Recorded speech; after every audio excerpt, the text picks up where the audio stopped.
In today's video, we're going to be looking at cars that are coming in this drip feed, having a good look around them and driving them, and my thoughts. Hopefully you enjoy. The Corvette D10 Pursuit. Now, this is one of the Interceptor cars that I think people care the most about. I think it's got the most hype around it. The one that they obviously didn't bring on day one, which is quite shocking and funny at the same time when you look at the model I've got in front of me. It has no roof, then it has a hovering siren. I don't know why that is. Either this could be an issue with the mod, or it could be an issue. I don't think Rockstar would make that issue. But then now I wouldn't put anything past them with the Jester RR issue of having no modifications. How can you have a car with no modifications? But I think now with the cop cars, everything comes a bit more predictable. We know what Rockstar are going to bring. They're just going to have similar sirens, similar liveries, and then the activated sirens, the same way the brake lights light up.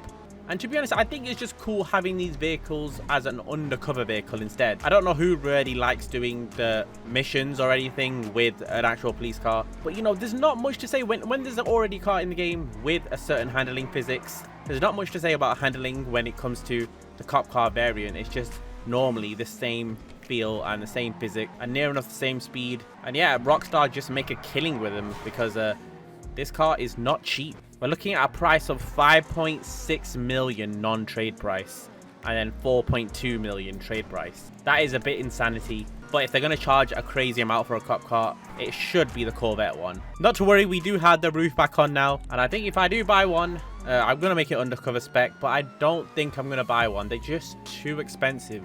You know it's a joke when a YouTuber doesn't want to buy one. Everyone talks about inflation in real life, but GTA inflation is a real thing.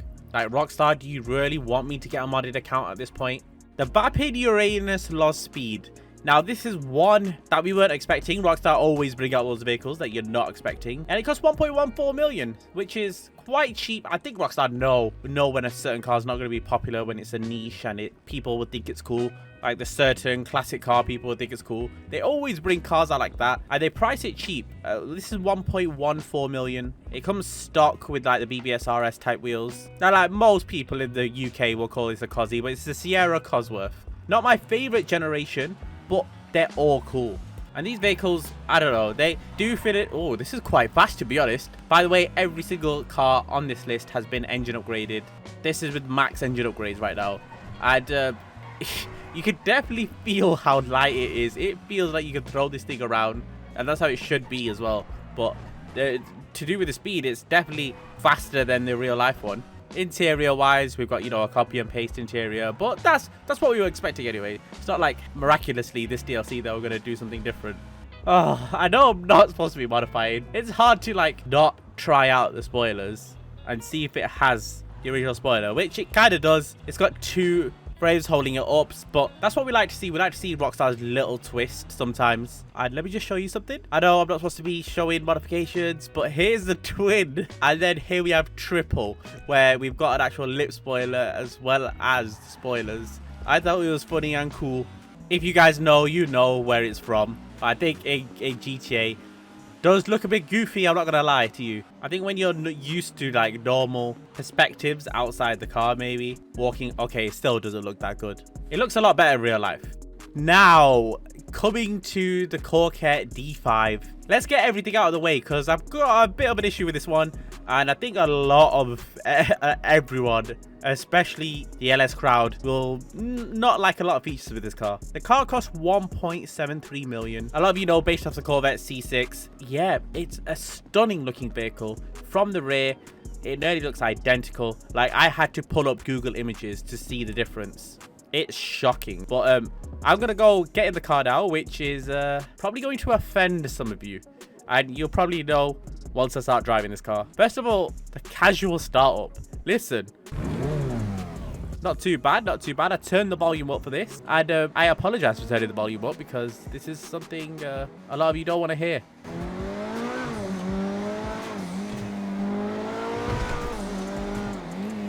Yes, we've got more of a V6 noise than a V8. And I think, like, there's certain cars that could get away with that. But it's criminal to do that to a Corvette. Like, Rockstar, you're going to get slated. Like, why do that? Why bring such a great car where people are thinking, okay, you know what? This DLC is not too bad. This DLC, they're bringing another Corvette that looks so much like the real life counterpart, and then you give it this sound.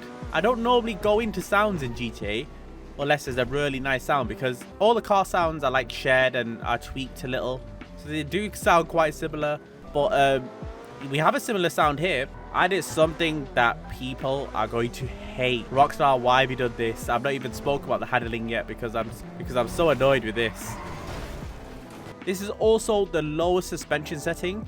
Yeah, it's not that low, but with this car, we're not looking for that. We want it to be a good performing car, a good sounding car, which we didn't get. I don't know what to say. Like, I'm thinking, I can't really say or do anything to help the situation.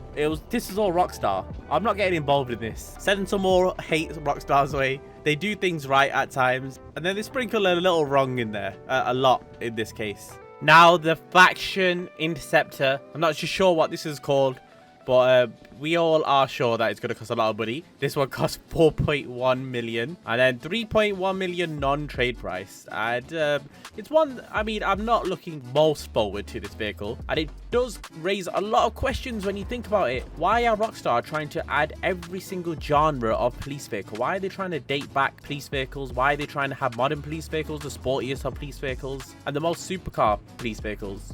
I think it's a bit too much at the same time. I think every recent DLC, all these cop cars is getting a bit too much now. If you're going to bring them to GTA 6, just release them in GTA 6. Don't release them in GTA 5. Now, this is a car in this DLC that raises the most questions when it comes to drift free cars. Because, yeah, I can try modifying it now, but I've seen people with lowrider modifications. People in our car meet, if you did watch my car meet, it was in there, but this vehicle had lowrider modifications.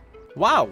That is interesting. Okay, so I'm not modifying the car in this video. I'm not showing really modifications, but you can add the lowrider modifications. So we have a lowrider police car, which is super strange. It's going against everything that Rockstar are kind of doing here with the police vehicles. But then it makes this car kind of a little bit more worth it. It's on the cheaper side of police cars, but it also has bennies at the same time.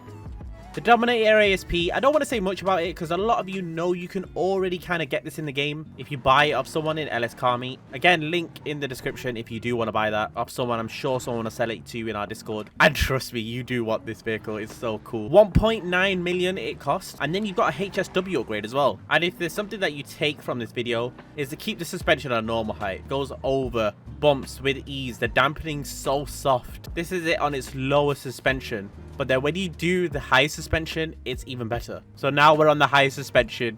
And yeah, look, it just floats. It's so nice. And the dampening is even softer. And it's so satisfying. And in the video where I upgraded this thing, yeah, I was just going on and on about it. Where I'm pretty sure people got tired of me. And people are probably getting tired now. So, hello, shut up. HSW, it's crazy. It's so fast. And it shouldn't be that fast for a truck. And that's why I love it. And that's what I've always wanted, and they brought it in the game. I didn't even know it was going to be this vehicle. I thought it was going to be the TRX, but the fact that they brought a HSW pickup, even if you're not into pickups, buy this.